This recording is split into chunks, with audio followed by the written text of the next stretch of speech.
Previously on Eric the Car Guy. The new engine is an automatic transmission engine. This engine is obviously a manual transmission engine. This means that the wiring harnesses will not be compatible. I wonder if this will work. Admire the gun show as I become a transmission jack. It's kind of a cool piece of kit, because we're never going to survive unless we get a little crazy. Welcome to part 3 of the engine replacement on the 2004 Acura TL. I say we finish installing the wiring harness, and since, well, I don't want to have all that stuff there yet, I think what I might do is just lay my harness up here for now, and I can drop the whole thing in the car and I can finish assembly there. That way I've got access to all this stuff where this was in the way. And as far as hooking everything up, I mean, now that it's at this point, it's all good. So I guess I'll lift it up, put the axle and everything back on that side. I'll leave the rest of those connections for when it's in the vehicle. Well, we'll get this back in this car today. Now, when I was lifting this up before, I had this tied around this side and over on this side. So what happened when I lifted it up, it would list to this side. I don't want it to do that. So I'm going to crisscross and tie over on this side of the manifold. However, problem is we got this sensor in the way, coolant temperature sensor, and I don't want to break it. It's plastic. So I've loosened it up. I'm just going to remove it. I can put it back on later, so what? But this will save me. Oh, there's a nice little O-ring there. This way, I don't break the sensor, and I can put it back in when it's in the car, no big deal. Now I can run the belt over on this side without concern of damaging that sensor. Because see, I would have been right on top of it had I left it the way it was.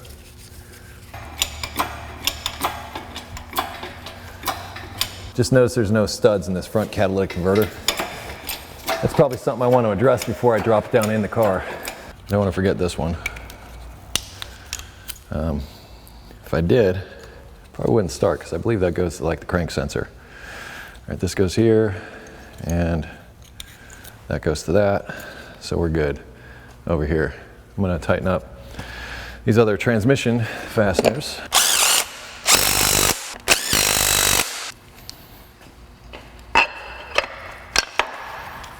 Shanked ones go on the lower ones.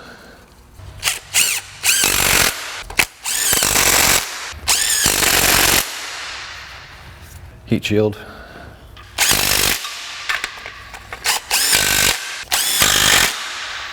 A little bit more of the transmission fluid on these exhaust studs. This one looks slightly damaged, if I'm honest. Hopefully it won't present an issue. These manifolds are kind of cool to where they just go into this one giant collector rather than having several pipes. Just gonna put the brace into position.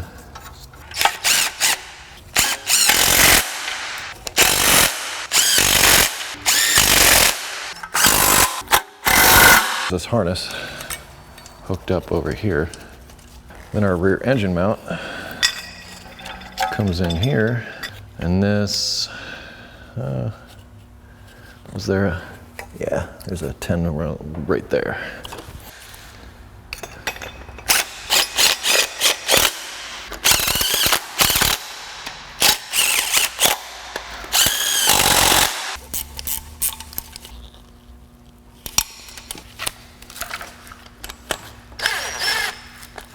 Hold up. So I didn't want it that way, I wanted it this way. I was trying to figure out, I was like, how does this orientate itself? I was so wrong. Until now. I'm better now. Now we'll do the final. And like I said, that one's busted, so there's nothing we can do. Now what? Ah, that plate underneath. Remember, we took this off to get it out. I'm gonna take it off now. It's probably gonna drain a bit. Then there's some fasteners underneath those two 14s and that metal plate that goes underneath where the transmission is. And geez, I think we're pretty much ready to put this thing in. Is there a fourth? Nope.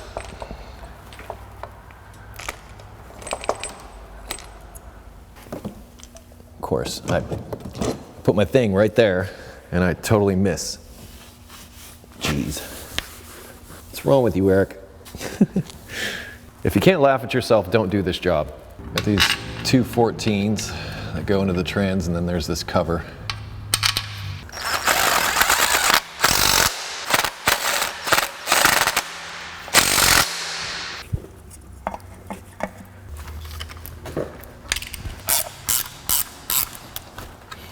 Like night and day from new and old on this thing. Just want to make double sure that these are threading in. It's super easy to cross thread things going into aluminum. So when you're using an impact as much as I am for this job, that'll save you.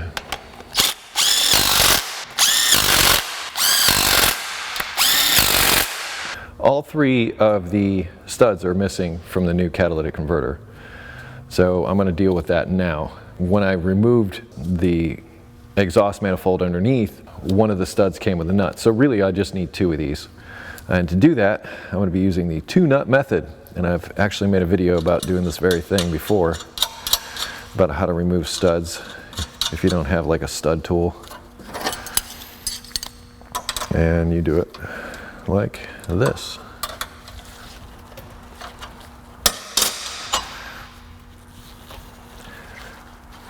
Well, you're supposed to do it like this.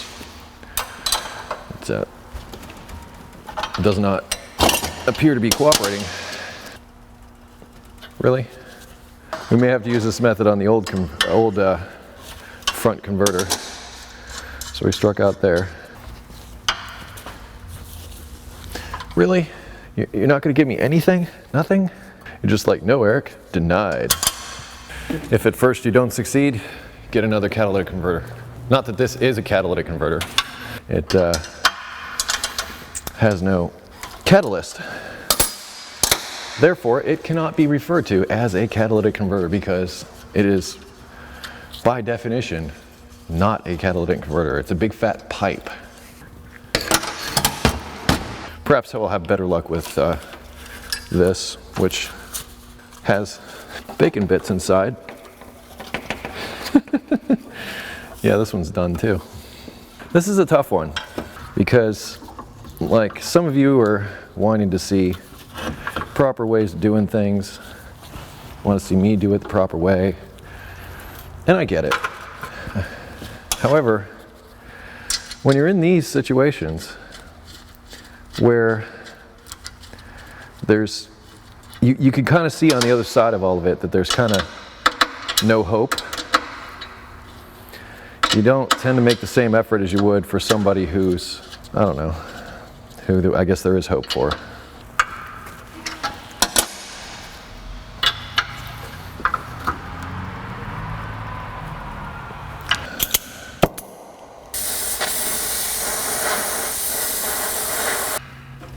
There we go.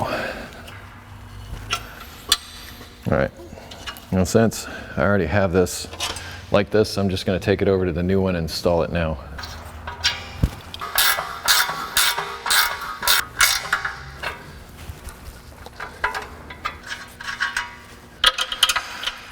Look, Ma, no heat. Turn my gas off before I forget. It always sucks to go and use your torch and you're out of gas.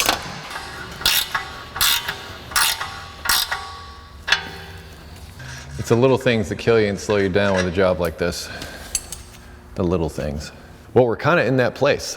I realize I still got some work to do as far as this harness is concerned, but once again, that makes getting access to everything on top of the transmission that much easier. Everything in the back is hooked up, which would be the most difficult stuff to deal with. We've fixed the studs on this front catalytic converter, which we can actually call a catalytic converter. I'm going for it. We're just going to drop it in there and get the engine mounts hooked up and see where we're at. One thing before I do that though, I disconnected this connector for the power steering high pressure hose. I didn't have to. However, now that I'm thinking about it though, with this sticking out the way it was, if this would have caught on something and got hit by the engine, it could have got damaged. And I feel much better with it like this. So I'm gonna wait until the engine's in to hook it back up. But technically, that wasn't part of the engine harness. I didn't have to disconnect it. One more thing before we drop the engine down in here. No better time to check your engine mounts. These seem good. This one we've already established is garbage, but that's actually the easiest one to replace. If we need to replace this one, it's not that big a deal. We got to replace one of those. Yeah, that's an undertaking. All right, I'm about to install the engine and I'm looking at this bracket. I'm looking at this O2 sensor and I'm like, something's not quite right here. And I'm correct in that the brackets, this is the O2 sensor out of the other catalytic converter. The brackets are different. I remember this one going on to the top of the slave cylinder, having some stuff going on there. You can see this one's different. So I'm going to swap these over. I could swap the O2 sensors over, but looking at that old oil-covered O2 sensor, this one's nicer. Like this, maybe, and this. You know what? I don't know. So I'm just not going to put this on there yet. I'm going to wait till this is in here, and then I'll commit. I think that's high enough.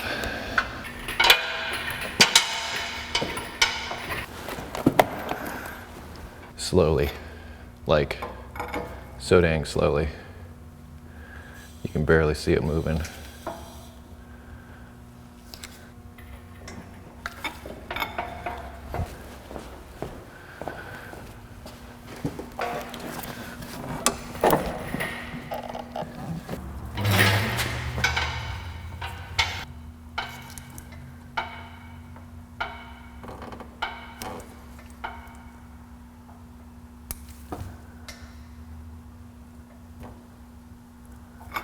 The weight is surprisingly manageable because it's kind of like on a pendulum. And like I said, slow and steady wins this race.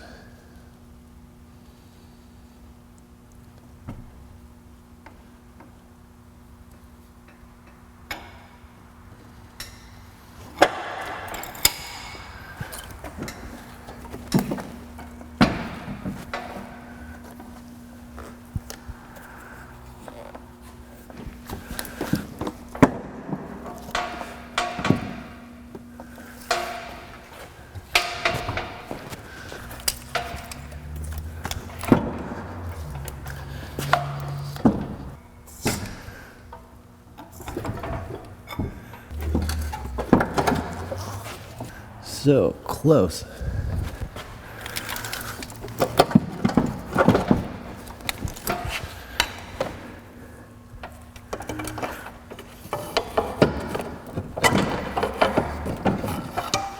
Nailed it.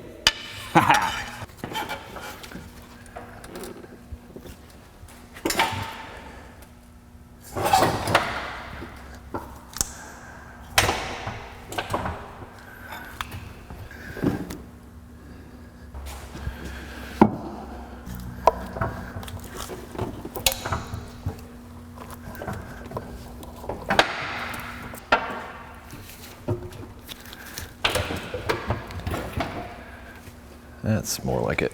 Leverage is your friend. Starting to nail that one, which is good. I'm gonna see where I land with the other one, but having the ability to push this over like this is helpful. Front one's in. Make sure the back one's going in square. Okay, it needs to go forward in this way a bit. Practically dropped in. Just a little fudging. Bingo! Excited. I got this. Totally got this now. Let's see what we can do to get this engine mount started. Nice.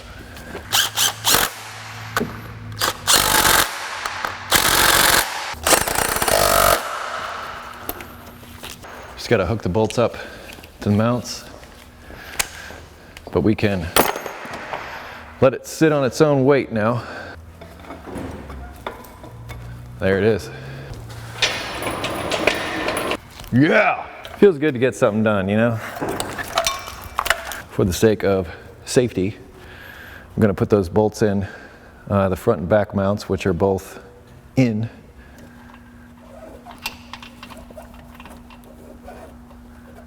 Feels like it needs a couple of love taps.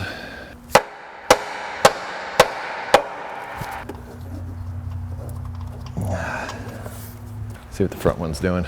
That one goes right in.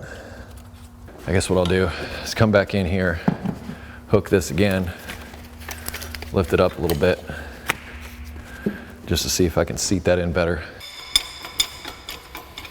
Of course, it's the last bolt.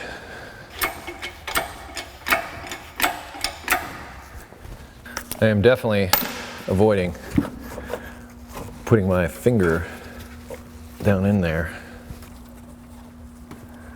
There we go.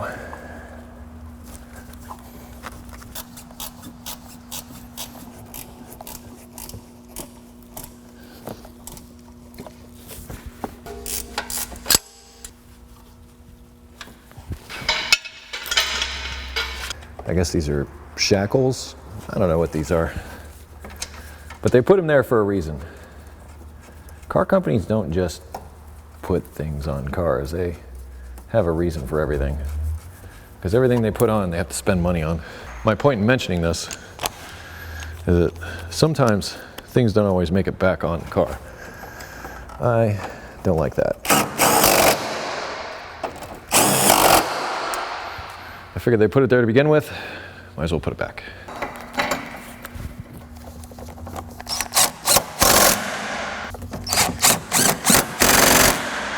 Last part of the engine mount system are these nuts that go here on these lower parts of the mounts.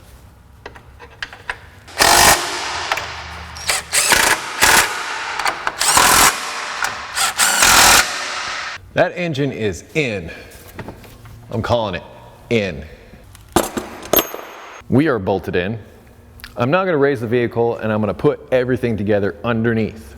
That way we can move up top. And I need to go grab my safety glasses. And if you haven't guessed, it's a different day.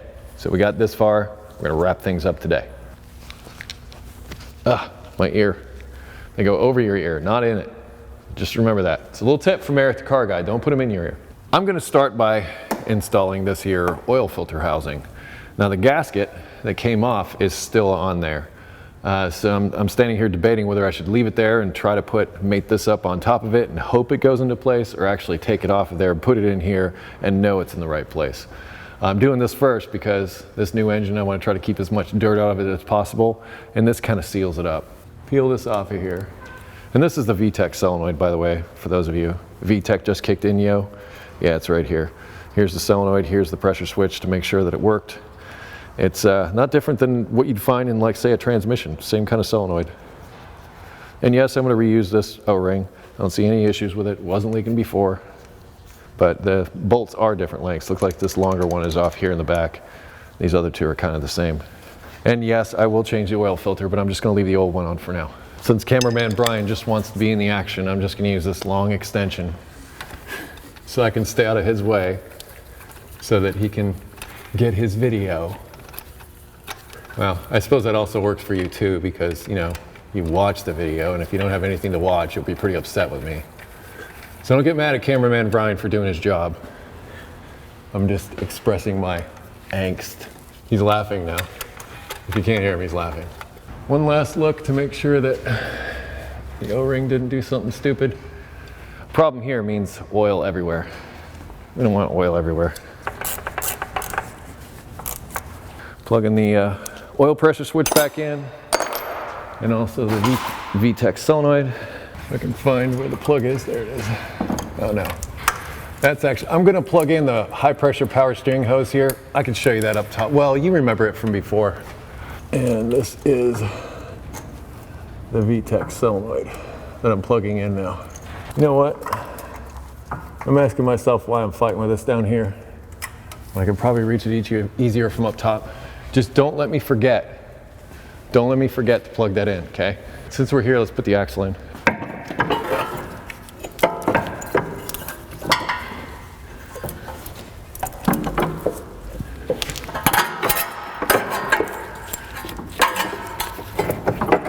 Don't know why I'm not using my bungee cords. Oh, no open space back there. So where do I hook it onto? Well, thanks, Ben Pack, for making a solid lift.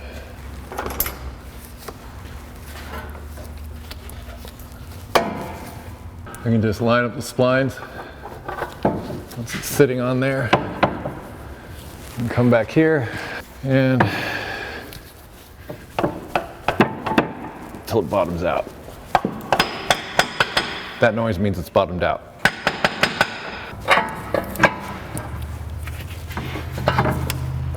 Ah, yes.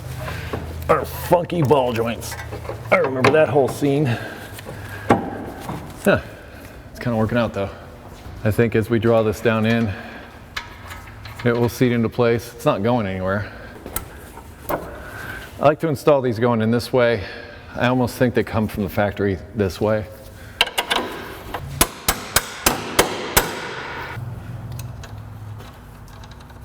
Axle nut.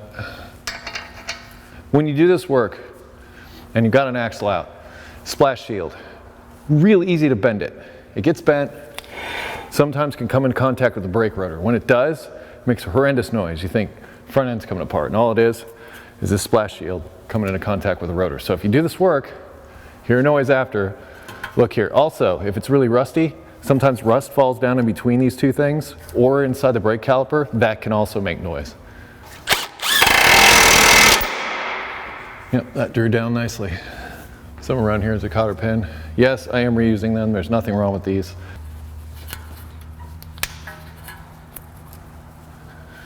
Also, when you tighten these bolts, you should tighten them with the suspension loaded. It should be on the ground when you do it. If not, it can stress this bushing a bit. I've never had an issue with it, but just in case somebody wants to say something, they can say something. But I do know better.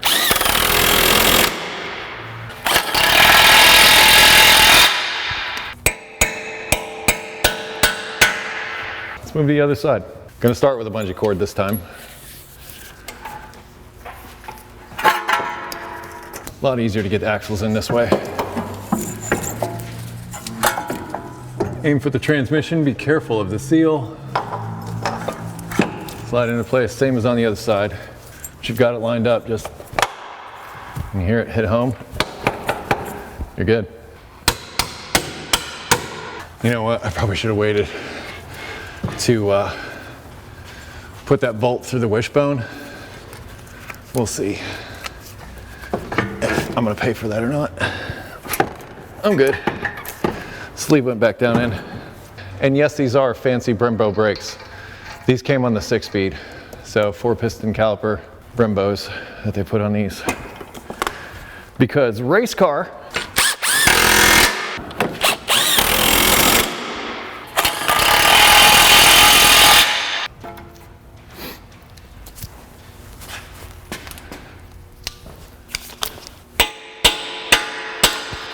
easy to get to. I've got access to this little extra damper in the back here. Just gonna install that now.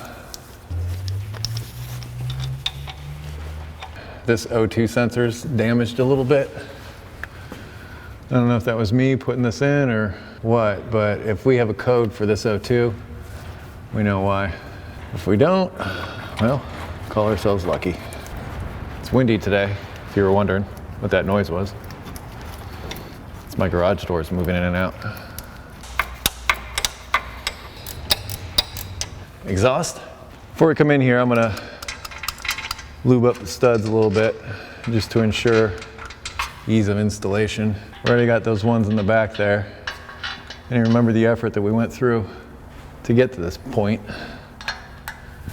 And all of that was to make installing this that much easier. I think I'll start by attaching the bracket, hold it up in place. I'm gonna start all these by hand.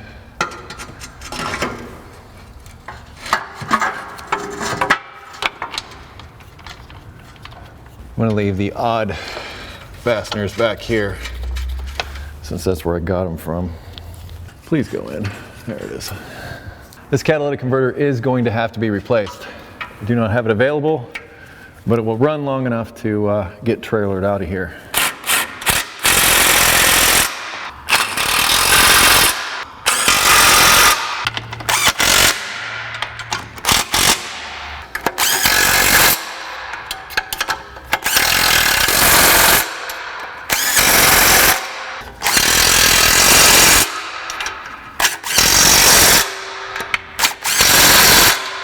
I believe I've got the majority of the things done underneath, and we're really axle exhaust. We're just gonna leave the covers and everything off for now so that we can, one, check for leaks when we're done installing stuff up top, but two, I need to reattach that lower radiator hose.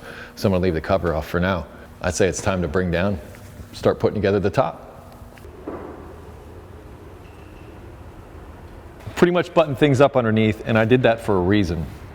Mainly to seal off the transmission, because there's gonna be no easier time to fill the transmission than now. We have access to everything. Earlier, when I started doing this, you might have been wondering how to fill it, and memory has returned. This is the fill, but what you've got to do is you've got to take out this plug here on the side and fill it up until the fluid starts running out of this plug, which I'm really happy that I'm on a level surface, even though I'm up on a lift, because you need to be on a level surface when you do this. So if you need to fill this transmission, that's something you need to be mindful of. But we're going to take this plug out, this plug off, and at least I hope that's the plug. Let's put it this way, if a spring and a ball comes out with it, it's something else. Before we start with that, I'm going to put a catch, oil pan, something under here to get the drips. This is a 12 millimeter. Like I said, if a spring and a ball comes out, it's something different than I thought it was. There's a spring and a ball. Okay. This was not the correct one. I just put it back into place as you saw. The correct one is a smaller one down here that's a 10 millimeter, but guess what? I just grabbed it now with my fingers only and loosened it. So the last person to fill this transmission didn't tighten the fastener. And I have a reason to believe that all of this oil in this area probably originated from this little plug. This is the one you remove, and then you fill the transmission until it starts running out. This is a 10 millimeter. It's down here on the side of the transmission. But you've got to tighten it in order to seal it. We will make sure to do that today. Square drive will fit a 3/8, so I'm just going to use a 3/8 extension. Wow, that's in there. I'm going to get a shorter extension. Okay, different strategy. I have a longer 1/2 inch extension with a 3/8 adapter on the bottom. Bigger, more leverage. I was just worried about smashing my fingers with that. I will be using actual original equipment fluid here. And I suggest if you're putting fluid in any Honda transmission, whether it be automatic or manual, that you use the Honda fluid. Strongly recommend it. You'll need about 3 quarts. This is quart number 3. And there it is. We now know the transmission is full. Reinstall the plug. Tighten it down this time.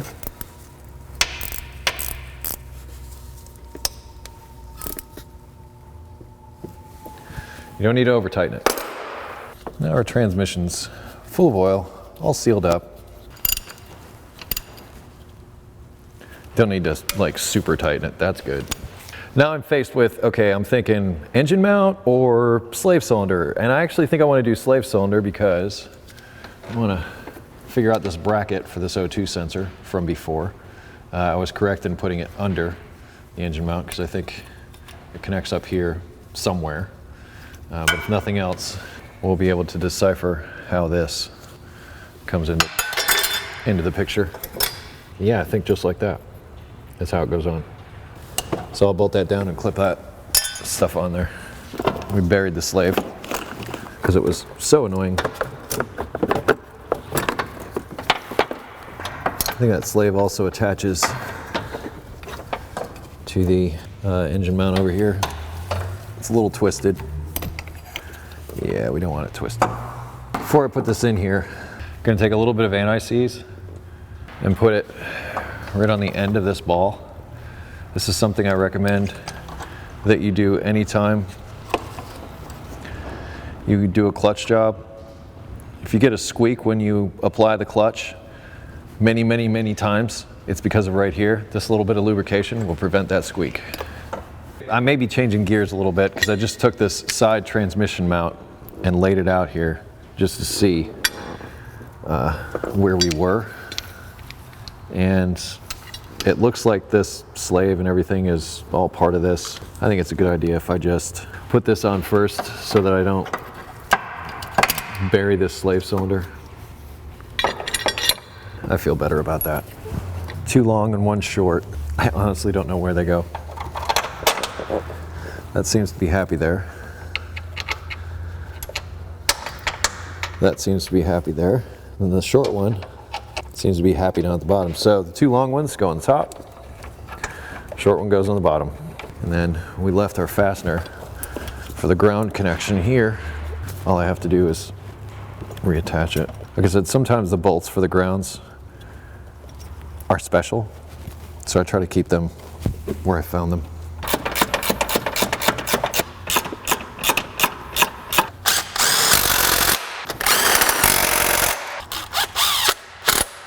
Trying to remember what that bolted to.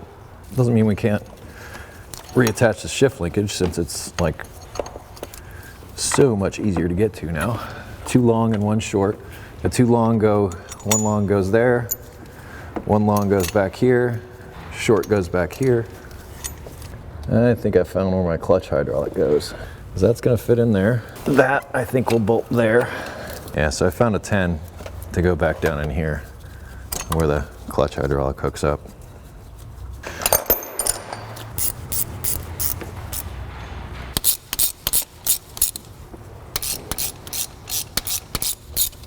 If you go to pull this engine and transmission together again, you might consider there's this little hook here and there's the other one on the front that I used. Those might be a better option. And I did these by hand for a reason. I had difficulty getting them started.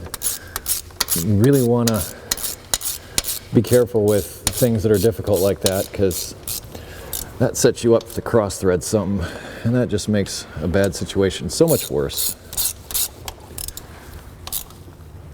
Get our cotter pins and everything back in. Got washer, big washer, same over here, plastic washer, then big metal washer. Now I can just take our cotter pins,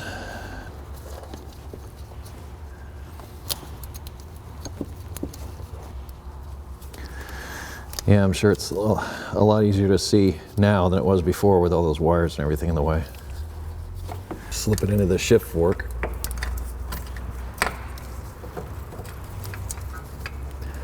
This one may also be a little fiddly. And I think this one out like this. Clip this up on this one for now, because when I clip it down to the lower one and this one, it kind of gets a little short. I'm just trying to keep it out of any of the working, moving parts here. I'm thinking wiring harness. This goes back that way. That goes up there. I usually try to start where it clips in the source. We've got all this stuff in the back taken care of. That clips on there. Well, that definitely connects in there. We've got a ground over here.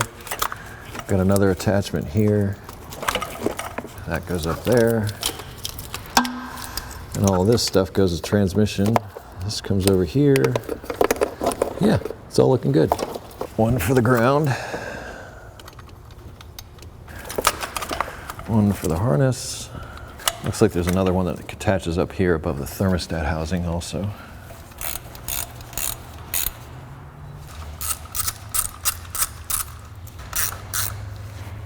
Super important to remember to tighten ground connections. As long as I'm over here, I've got these vacuum lines that go to different things. And one of these actually runs to that rear engine mount. One of these goes to that. I need 2 hands, sorry. The other end of this, on top of the transmission, comes out right about back here, is the metal one that goes to the front. A little clip for that. Clip up here for this. Then here, on the other side, for the front of the vacuum line, goes right there. This goes to starter solenoid,